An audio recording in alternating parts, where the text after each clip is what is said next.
ಎಲ್ಲರಿಗೂ ನಮಸ್ಕಾರ.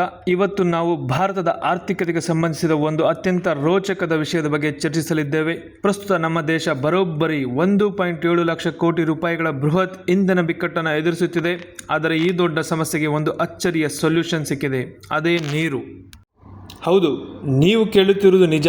ಮಧ್ಯಪ್ರಾಚ್ಯದಲ್ಲಿ ನಡೆಯುತ್ತಿರುವ ಭೌಗೋಳಿಕ ಸಂಘರ್ಷಗಳು, ವಿಶೇಷವಾಗಿ ಅಮೆರಿಕ ಮತ್ತು ಇರಾನ್ ನಡುವಿನ ಯುದ್ಧದ ವಾತಾವರಣದಿಂದಾಗಿ ಜಾಗತಿಕ ಆಯಿಲ್ ಮಾರ್ಕೆಟ್ ಅಲ್ಲೋಲಕಲ್ಲೋಲವಾಗಿದೆ. ಸ್ಟ್ರೈಟ್ ಆಫ್ ಹಾರ್ಮುಜ್ನಂತಹ ಪ್ರಮುಖ ಸಪ್ಲೈ ಚೈನ್ಗಳಲ್ಲಿನ ಅಡೆತಡೆಯಿಂದ ಕ್ರೂಡ್ ಆಯಿಲ್ ಬೆಲೆಗಳು ಗಗನಕ್ಕೇರುತ್ತಿವೆ. ಇದರ ನೇರ ಹಾಗೂ ತೀವ್ರ ಹೊಡೆತ ನಮ್ಮ ಭಾರತದ ಆರ್ಥಿಕತೆಯ ಮೇಲಾಗುತ್ತಿದೆ. ನಿಮಗೆಲ್ಲರಿಗೂ ತಿಳಿದಿರುವಂತೆ ಭಾರತ ತನ್ನ ಇಂಧನದ ಅಗತ್ಯಗಳಿಗಾಗಿ ಸುಮಾರು 88% ಇತರೆ ದೇಶಗಳಿಂದಲೇ ಆಮದು ಮಾಡಿಕೊಳ್ಳುತ್ತದೆ. ನಮ್ಮ ಈ ಒಂದು ಐತಿಹಾಸಿಕ ಡಿಪೆಂಡೆನ್ಸ್ನಿಂದಾಗಿ ಜಗತ್ತಿನಲ್ಲಿ ಎಲ್ಲೇ ಟೆನ್ಷನ್ ಶುರುವಾದರೂ ಅದರ ನೇರ ಪರಿಣಾಮ ನಮ್ಮ ಮೇಲೆ ಬೀಳುತ್ತದೆ. ಕ್ರೂಡ್ ಆಯಿಲ್ ಬೆಲೆ ಏರಿಕೆ ಮತ್ತು ಡಾಲರ್ ಎದುರು ನಮ್ಮ ರೂಪಾಯಿಯ ಮೌಲ್ಯ ಕುಸಿಯುತ್ತಿರುವುದು ಆಮದು ವೆಚ್ಚ ದುಬಾರಿಯಾಗುವಂತೆ ಮಾಡುತ್ತಿದೆ. ಈ 1.7 ಲಕ್ಷ ಕೋಟಿ ಬಿಕ್ಕಟ್ಟಿನಿಂದ ಪಾರಾಗುವುದು ಹೇಗೆ?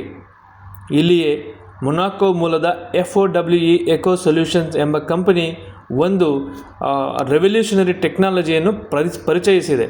ಅದೇ ಕ್ಯಾವಿಟೆಕ್ ಎನ್ನುವ ಫ್ಯೂಯಲ್ ಎಮಲ್ಷನ್ ಟೆಕ್ನಾಲಜಿ.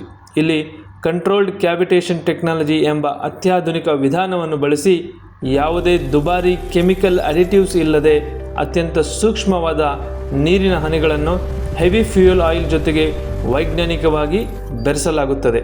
ಇದರಿಂದ ಇಂಧನದ ವಿಸ್ಕಾಸಿಟಿ ಕಡಿಮೆಯಾಗುತ್ತದೆ. ಈ ಒಂದು ತಂತ್ರಜ್ಞಾನ ಹೇಗೆ ಕೆಲಸ ಮಾಡುತ್ತದೆ ಅನ್ನೋದು ಬಹಳ ಆಸಕ್ತಿದಾಯಕವಾಗಿದೆ. ಈ ವಾಟರ್ ಮಿಕ್ಸ್ಡ್ ಫ್ಯೂಯಲನ್ನು ಇಂಜಿನ್ ಅಥವಾ ಇಂಡಸ್ಟ್ರಿಯಲ್ ಬಾಯ್ಲರ್ನ ಕಂಬಷನ್ ಚೇಂಬರ್ ಒಳಗೆ ಉರಿಸಿದಾಗ ಅದರಲ್ಲಿರುವ ನೀರಿನ ಹನಿಗಳು ದಿಢೀರನೆ ಸ್ಟೀಮ್ ಅಂದರೆ ಆವಿಯಾಗಿ ಮೈಕ್ರೋ ಎಕ್ಸ್ಪ್ಲೋಷನ್ಸ್ ಸೂಕ್ಷ್ಮ ಸ್ಫೋಟಗಳು ಉಂಟು ಮಾಡುತ್ತದೆ. ಈ ಸ್ಫೋಟಗಳ ಶಕ್ತಿಯಿಂದ ಒಂದು ಇಂಧನ ಸಂಪೂರ್ಣವಾಗಿ ಮತ್ತು ಹೈ ಎಫಿಷಿಯನ್ಸಿಯಾಗಿ ಉರಿಯುತ್ತದೆ. ಇದರ ಒಂದು ಉತ್ತಮ ಆಸಕ್ತಿದಾಯಕ ವಿಷಯ ಅಂದರೆ ಕೈಗಾರಿಕೆಗಳನ್ನು ಇದನ್ನು ಅಳವಡಿಸಿಕೊಳ್ಳಲು ತಮ್ಮ ಈಗಿರುವ ಇಂಜಿನ್ಗಳನ್ನು ಮಾರ್ಪಾಡು ಮಾಡುವ ಅಗತ್ಯವೇ ಇಲ್ಲ.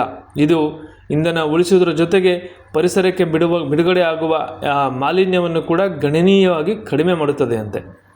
ಭಾರತದ ಆರ್ಥಿಕತೆಗೆ ಇದರಿಂದ ಆಗುವ ಲಾಭಗಳು ಅಪಾರ. ಥರ್ಮಲ್ ಪವರ್ ಪ್ಲಾಂಟ್, ಸ್ಟೀಲ್ ಕಾರ್ಖಾನೆಗಳು, ರಿಫೈನರೀಸ್ ಮತ್ತು ಒಂದು ಶಿಪ್ಪಿಂಗ್ ಇಂಡಸ್ಟ್ರಿಗಳಲ್ಲಿ ಈ ಒಂದು ತಂತ್ರಜ್ಞಾನ ಬಳಸುವುದರಿಂದ ಕನಿಷ್ಠ 10% ಒಂದು ಇಂಧನ ಕನ್ಸಂಪ್ಷನನ್ನು ಕಡಿಮೆಯಾಗಬಹುದು ಅನ್ನೋದು ಒಂದು ಅಂದಾಜು. ರಾಷ್ಟ್ರೀಯ ಮಟ್ಟದಲ್ಲಿ ಇಂಧನ ಬಳಕೆ ಕಡಿಮೆಯಾದರೆ ನಮ್ಮ ಆಮದು ಬಿಲ್ ಕೂಡ ಭಾರೀ ಪ್ರಮಾಣದಲ್ಲಿ ತಗ್ಗುತ್ತದೆ. ಇದು ನಮ್ಮ ವಿದೇಶಿ ವಿನಿಮಯ ಮೀಸಲನ್ನು ರಕ್ಷಿಸಲು ಸಹಾಯ ಮಾಡುತ್ತದೆ.